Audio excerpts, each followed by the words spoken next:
A blinding storm crackled across the night sky as the research vessel Kronos drifted helplessly through a violent energy surge.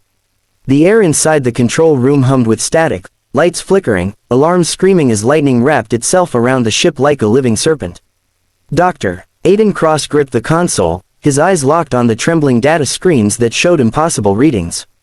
Magnetic distortion, gravitational flux, temperature collapse, none of it made sense. The crew shouted over each other, scrambling to stabilize the system, but it was already too late. A pulse of light exploded through the cabin, swallowing everything in white silence. When the brightness faded, the world outside was no longer the one they knew. The first thing Aiden noticed was the air, thick, humid, and heavy with the scent of vegetation so ancient it felt alien. The storm had vanished. In its place stretched an endless plain of golden grass, broken by towering conifers and massive ferns glistening with dew. The sky was painfully clear, a blue deeper than any modern horizon. For a long moment, no one spoke. The instruments were dead, the navigation systems displayed nothing. Even the stars were wrong. When the team stepped out of the ship, their boots sank into soft, untouched soil. There were no buildings, no smoke, no traces of civilization, only raw, unshaped earth. Dr. Lena Morozova, the team's biologist, knelt beside a set of tracks near the riverbank. They were unlike anything she'd seen before, massive, three-toed, with claws that dug deep into the earth. Not dinosaur, she murmured, brushing dirt away. Too fresh, too recent. The words barely left her lips before a chilling cry echoed from the distance. It was long, powerful, and carried a tone of dominance, a sound that seemed to shake the trees themselves. The crew froze, instinctively scanning the skies. Then they saw it. A shadow glided across the sun, vast and deliberate, wings spanning nearly 10 feet. It wasn't a pterosaur, nor any known modern bird. Its feathers glimmered bronze in the light, and its beak was long, hooked, built for tearing flesh. It circled once, twice, and then vanished behind the ridge.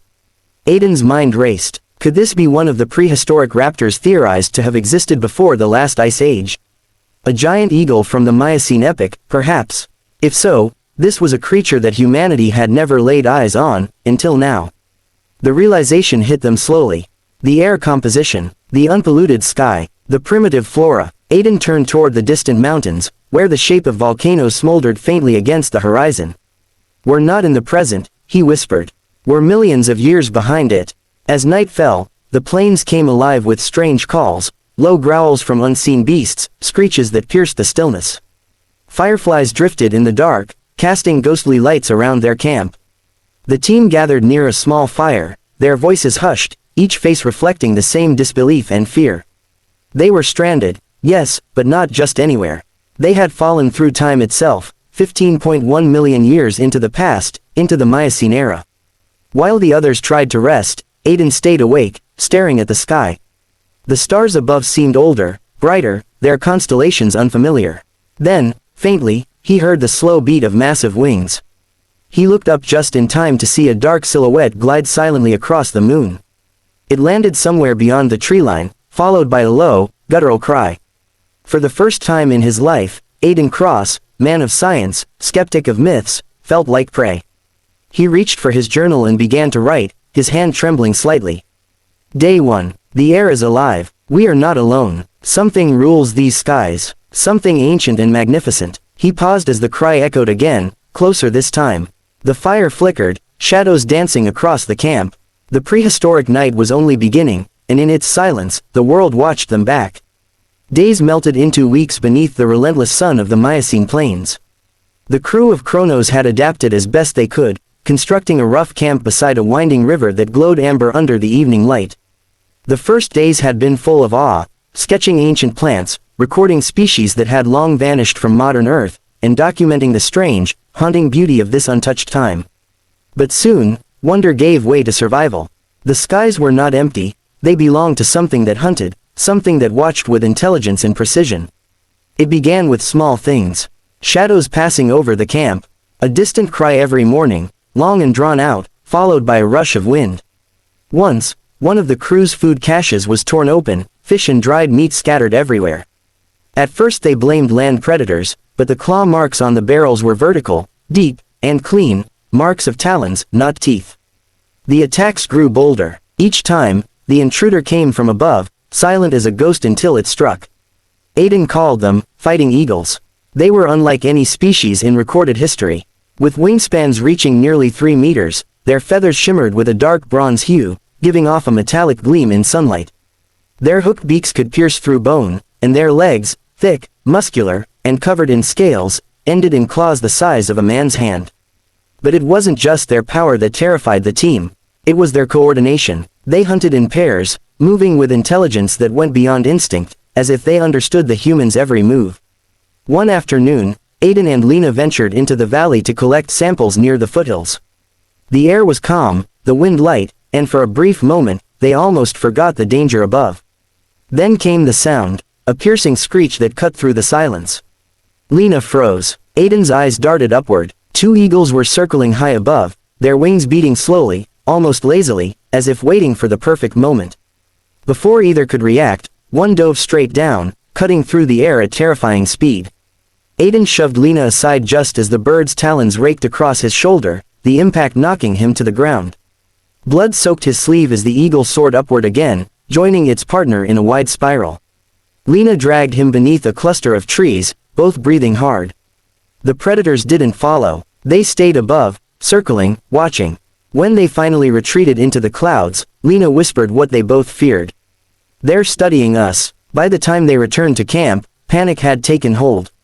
One of the younger crew members, Mateo, had vanished. His tent was shredded, the ground disturbed by massive footprints. The others searched until nightfall, finding only scraps of fabric and a trail of blood leading toward the river. No one spoke much after that. The prehistoric beauty of their surroundings had turned into a cage, the sky their captor. Aiden spent sleepless nights crafting defenses, spears made from scavenged metal, traps strung between trees, and fire pits meant to deter any swooping predator. He documented everything, sketching the creatures in his notebook, writing observations about their flight patterns, communication, and hunting behavior. The eagles, he noted, had territories and hierarchies. They engaged in aerial combat, fighting viciously over dominance and mates. One afternoon, he witnessed a duel in the skies above the camp. 2 massive eagles locked talons, spinning and screaming as they slashed at each other with beaks and claws. Blood rained from the sky, and one finally fell, slamming into the ground so hard that the earth trembled. The victor circled overhead, letting out a triumphant cry that echoed for miles. Lena tended to Aiden's wounds by firelight. "You're obsessed," she told him softly. "You treat this like a field study. But this is a battlefield, Aiden." He didn't respond. His gaze was fixed on the mountains, where black dots moved against the evening sun, a flock, circling, gathering. The attacks were no longer random. They were organized. Every few days, the birds came closer, testing the defenses, landing nearer to camp. One night, Aiden awoke to the sound of flapping wings.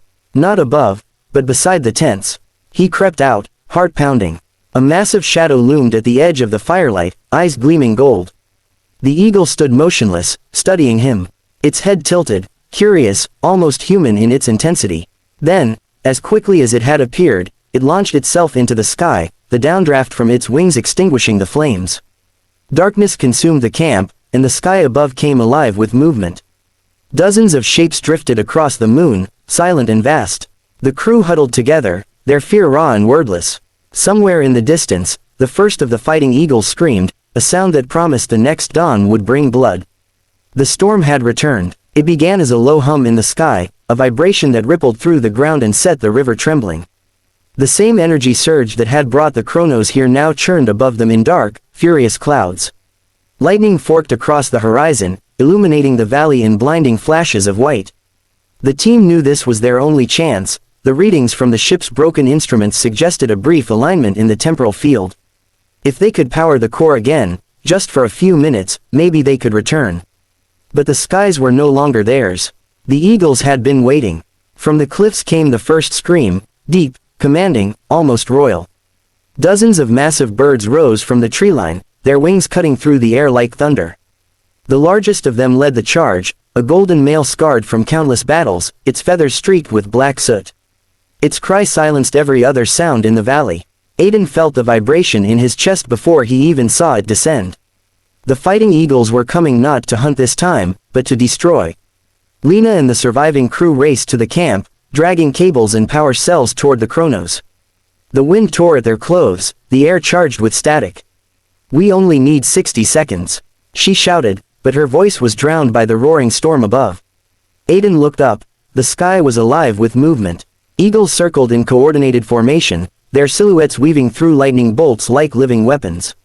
Then the attack began. The first eagle struck the communications mast, tearing it apart in one brutal swoop. Another dived straight into the campfire, scattering burning wood in every direction. The humans fought back with spears and fire, but the birds were relentless, their intelligence horrifying. They targeted equipment first, then the people. The sound of wings filled every space, a deafening storm of feathers and fury. Aiden grabbed the last working power cell and sprinted toward the ship. An eagle dove, its talons raking the earth behind him, but he threw himself forward, slamming the core into its socket. Sparks burst across the deck as the machine whined to life, the temporal field beginning to pulse. "Now, Lena," he yelled. She was at the control panel, frantically aligning coordinates as lightning coiled around the ship's hull. The Golden Eagle screamed, diving straight through the chaos. It struck the ground near Aiden, the impact shaking the ship. For a split second, man and beast faced each other, predator and prey, ancient and modern, locked in the same moment of fury. The eagle lunged. Aiden grabbed a metal pole, already crackling with static from the storm. He drove it upward, meeting the creature's charge just as a bolt of lightning struck. The explosion tore through the air. Aiden felt himself lifted off the ground, his vision drowning in white light.